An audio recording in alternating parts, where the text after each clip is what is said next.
आजम खान ने रामपुर में एक जलसे में जनता को संबोधित करते हुए अपना दर्द बयां किया और सपा के प्रत्याशी आसिम रजा के लिए वोट मांगे।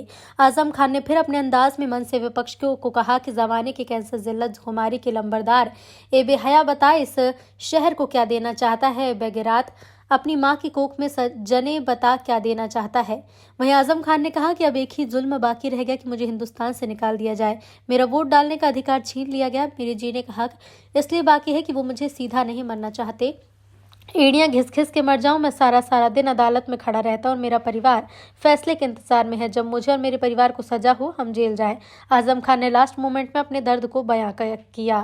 तो आजम खान सपा नेता ने संबोधित करते हुए कहा, भी स्वागत और खैर मकदम करती हूँ और हमारे जिले की जिला अध्यक्ष हमारी बड़ी बहन मैं उनका भी स्वागत करती हूँ। और सामने मेरी नजर जहाँ तक जा रही है, रामपुर के लोगों का भी मैं तहे दिल से शुक्रिया अदा करती हूँ कि आपने इस महफिल को सजाने का काम किया। ये जो लड़ाई हम लोग लड़ रहे हैं, यह आपके अधिकारों की लड़ाई है, ना तो ये उपचुनाव है, न सरकार बनाने का इलेक्शन है कि हम अपने अधिकारों की लड़ाई लड़ने में सक्षम हैं। मैं इस मंच के माध्यम से दो शब्द जरूर कहना चाहूंगी कि उसूलों पे जहां आ जाए वहां टकराना जरूरी है। उसूलों पे जहां आ जाए वहां टकराना जरूरी है। हो अगर नजर आना जरूरी है। आप दिखा दीजिए कि हम जीते जागते लोग हैं, हमारे हैं और उसके अधिकारों की हम लड़ाई लड़ने का काम करें। ये जो आज भाजपा और आरएसएस के लोगों ने उन्माद फैलाने का काम किया है, मैं उनको भी इस मंच के माध्यम से जरूर संदेश देना चाहूंगी कि ये कब एहसास होना चाहिए कि जमीन हमारे नौजवान घूम रहे हैं, उनको अपने परिवार चलाने के लिए, उनको अपने घर में अपने परिवार के सहारा देने के लिए सरकारी नौकरी भाई है। ना तो आप मुझे अफसरदा करना, ना आसिम को करना। लोग कहते हैं कि आसिम क्या है। आसिम हमारा भाई है, बड़ा मजबूती से जैसे हम सारे हैं वैसे हम में से हमारा एक भाई आसिम है। मैं यहां आपको एक चंद बातें बताना चाहता हूं। हजरात इकराम, मेरी सांसें क्यों छीन ली आपने? 27 महीने की तनहा कोठरी की कैद क्यों दी आपने हमको? क्या गलती थी हमारी? क्या खता थी हमारी? गुनाह बताओ हमारा। क्यों हुआ हमारा दुश्मन? सरकार क्यों दुश्मन हुई मेरी? मेरी जान की दुश्मन क्यों हुई? मुझे क्यों जेल में जहर दिया गया? बताओ मुझे क्यों जहर दिया गया? 2 दिन तक कोरोना के भयानक मरीज को जेल के बाहर क्यों नहीं जाने दिया गया ताकि मैं मर जाऊं? क्यों आखिर किया आपने मेरे साथ ऐसा? मैंने तो तुम्हारे लिए एक ऐसा शानदार अस्पताल बनाया था जहां इतनी ऑक्सीजन का इंतजाम था कि पूरे मंडल के मरीज आप बुलाए थे। ये थी मेरी सोच उस वक्त जब कोरोना का नाम कोई जानता तक नहीं था। मैं तुम्हारे लिए एक ऐसा मेडिकल कॉलेज बना रहा था जहां दुनिया भर के लोग आते हैं। तुम्हारे मरीजों को दिल्ली और बंबई न जाना पड़ता। तुमने क्यों नहीं बनने दिया उसे? हाथ उठाकर बताओ कितने लोगों ने जवाहर यूनिवर्सिटी को चंदा दिया है? फिर बताओ हाथ उठाकर। एक डूबकर मर जाऊं मैं शर्म से। मैं तुम्हारे कल के लिए दर दर की ठोकरें खाता फिरा, भीखे मांगता फिरा, दामन फैलाता फिरा कि मेरे बच्चों के लिए इदारा चाहिए। तुमने नहीं दिया। मैं दुनिया भर से मांग के लाया और आज ईडी की जांच चल रही है मेरे ऊपर। हथकड़ियां इंतजार कर रही है मेरा। इस सूर में कैद की कोठरियां मेरा इंतजार कर रही है तुम्हारे बच्चों के मुस्तकबिल की खातिर। ये दिया तुमने। और क्या देना चाहते हो? बेगैरत आवाज और बता क्या देना चाहता है तू? इस जमाने के कैंसर, इस जिल्लत और ख्वारी के लंबरदार, बता इस शहर को और क्या देना चाहता है? बेगैरत आवाज बता क्या देना चाहता है? ऐ बेहया, अपनी मां की कोख से जले हुए बता क्या देना चाहता है? आज भी ये आवाजें बाकी हैं, आज भी बाकी है। तुम पर जुल्म करने वाली आवाज एक सही, मीर जाफर भी एक ही था।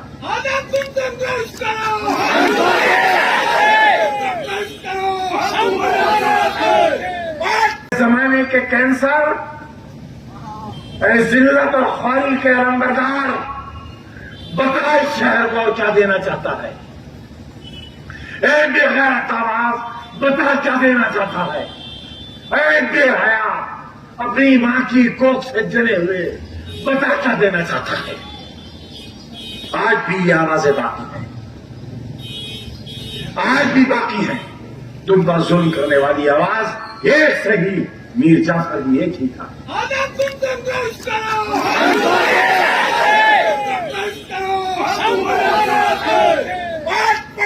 मेरी मौत चाहते हो? मेरी मौत चाहते हो? मारो मुझे, मार दो गोली यहाँ मुझे। खुदा की कसम, वो मौत मेरी जिंदगी की तकलीफों से सस्ती होगी और अच्छी होगी। मेरे पूरे घर को मार दो। तुम्हें मालूम है जुल्म के कितने पहाड़ सह रहे हैं हम?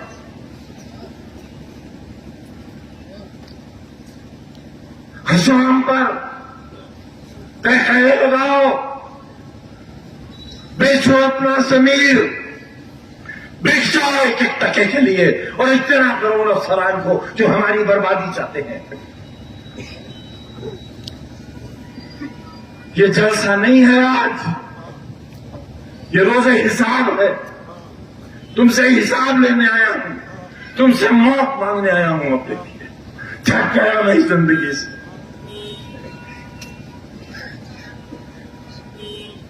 अजहर खान जेल में बंद है, उनकी एरिया के आंसू नहीं देखे जाते मुझसे।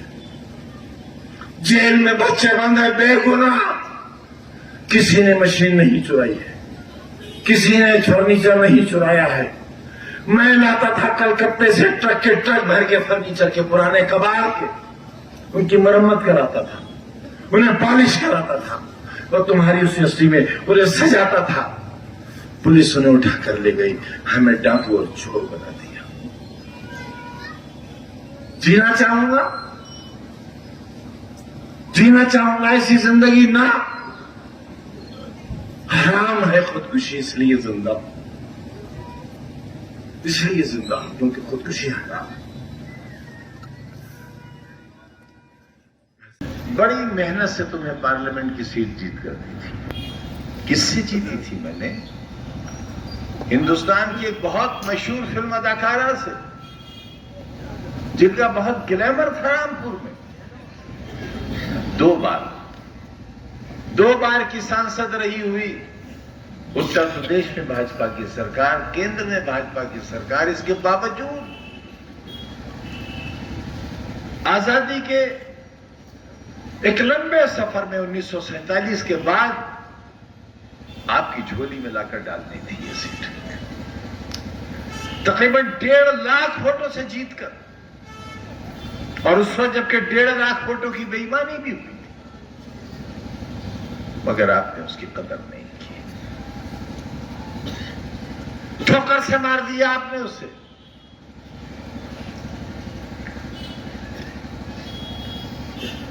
मैं जुल्म सहता रहा, मेरा पूरा खानदान, ये खानदान ही तो है मेरा, आज भी जेलों के अंदर है। मैं तन्हा कोठरी में अंधेरी रातों में तुम्हारे कल की याद करके रोता रहा। प्लास्टिक के मग में दाल के पानी से सड़े हुए गेहूं की रोटी खाता रहा।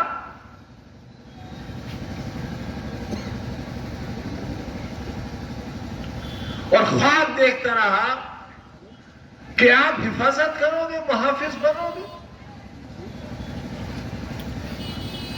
मुझे तो सजा मिल गई, बचोगे आप भी नहीं। और याद रखना, मेरी सजा तो कब्र में मेरे साथ चली जाएगी। मगर तुम्हारे गुनाह की सजा कई नस्लें भुगतेंगी। आखिरत में जवाब नहीं दे पाओगे। मैं जब एम्बुलेंस से अपनी जिंदगी और मौत की सांसें गिन रहा था और सीतापुर जेल से मुझे निकाला गया था, ये सोच करके मैं जेल के अंदर न मर जाऊं, सीतापुर की सरहदों के बाहर जाकर मरूं। उस वक्त भी ये कलम मेरी जेब में लगा हुआ था, यही कलम था। अपने लिए नहीं, तुम्हारे बच्चों के लिए। मैं तो पढ़ चुका।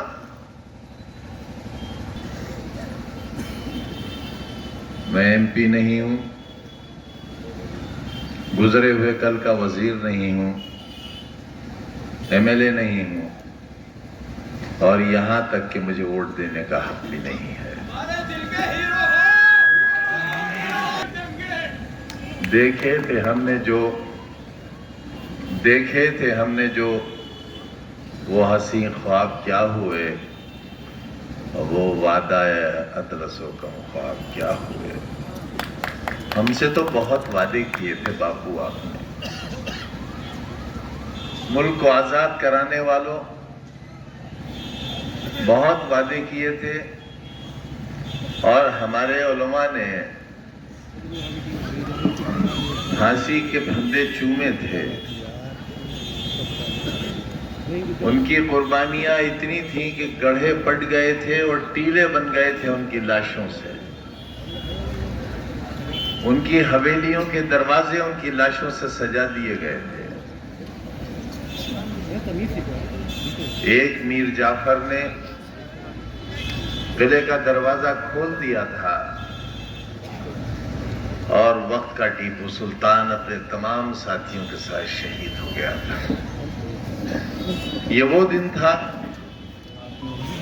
जब अंग्रेज हिंदुस्तान में दाखिल हुआ। तारीख फिर अपने आप को दोहराती है। बहुत नाराज रहते हैं आप लोग हमसे। आपसे मुराद आप नहीं, वो लोग जो मुनाफिक हैं, जो अपने आप के दुश्मन हैं, अपने कल के दुश्मन हैं, अपनी नस्लों के दुश्मन हैं। यहां भी कम नहीं हो कर रहा हूं किस दिन मुझे देश निकाला मिलेगा, क्योंकि अब सिर्फ एक ही जुल्म बाकी रह गया है कि मुझे हिंदुस्तान से निकाल दिया जाए। मेरा वोट देने तक का इख्तियार है, मेरे जीने का हक इसलिए बाकी है कि वो मुझे सीधे नहीं मारना चाहते हैं एड़ियां रगड़ कर। सारा दिन अदालत में खड़ा रहता हूं। मेरे अहबाब, मेरी बीवी, मेरे बच्चे फैसलों का इंतजार करते हैं कि अब कौन सी जेल होगी, कहां जाना है। मैं कहां आ गया, मैंने क्या कर दिया है?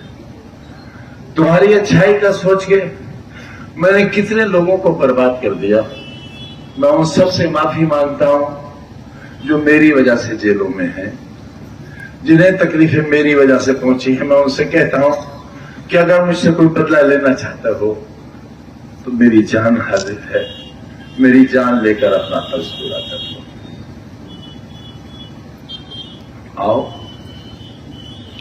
आओ मारो मुझे, पथराव करो मेरे ऊपर, कोई तमंचा निकालो।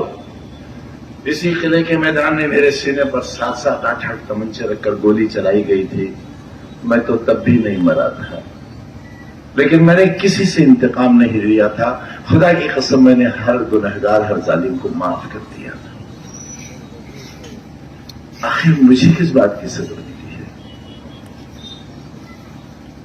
किस गुनाह की सजा मिली है? तुमसे मोहब्बत की सजा, तुम्हारी चाहत की सजा, तुम्हें अपना कहने की सजा, तुम्हारे लिए भूखे रहने की सजा। जो अपने आप के दुश्मन हैं, अपने कल के दुश्मन हैं, अपनी नस्लों के दुश्मन हैं, यहां भी कम नहीं होंगे वो लोग, और यहां वो लोग भी मौजूद हैं जिनका टेलीफोन सीधा मुरादाबाद और रामपुर और लखनऊ और दिल्ली तक मिला हुआ होगा। यहां से डायरेक्ट टेलीकास्ट हो रहा है और वो सुना जा रहा है। अगर मेरी ये हैसियत नहीं होती, जिसकी कोई गलतफहमी नहीं है मुझे, तो 24 घंटे नहीं बल्कि 24 मिनट के अंदर मेरी मेंबरशिप खारिज करके इलेक्शन कमीशन नए चुनाव का ऐलान नहीं कर देता। 5 बजे अदालत का हुक्म होता है और इस जुर्म की सबसे बड़ी सजा जो कि 3 बरस की थी, अगर ये 30 बरस की भी होती तो ये सजा शायद मुझे दी जाती। वो सजा दी गई और 5:10 पर इलेक्शन कमीशन ने ऐलान कर दिया कि रामपुर में इलेक्शन होगा। और रातों रात उत्तर प्रदेश विधानसभा के स्पीकर ने विधानसभा 37 नहीं बल्कि हड़बड़ाहट में विधानसभा 38 की सीट को वैकेंट डिक्लेयर कर दिया और अगले दिन चुनाव की तैयारियां शुरू हो गई। इतनी जल्दी है मेरी बर्बादी की, क्यों? आखिर क्या गुनाह है मेरा? एक वोट ही तो मांगता हूं, और वोट भी नहीं मांगा, कभी नहीं मांगा आपसे, कभी नहीं कहा मुझे वोट दो, हमेशा कहा मेरा साथ दो। मैंने बाजू फैलाकर आपको अपने बाजू में सबोना चाहा, इसलिए कि आप मेरे दिल की धड़कन हो, मेरा ख्वाब हो।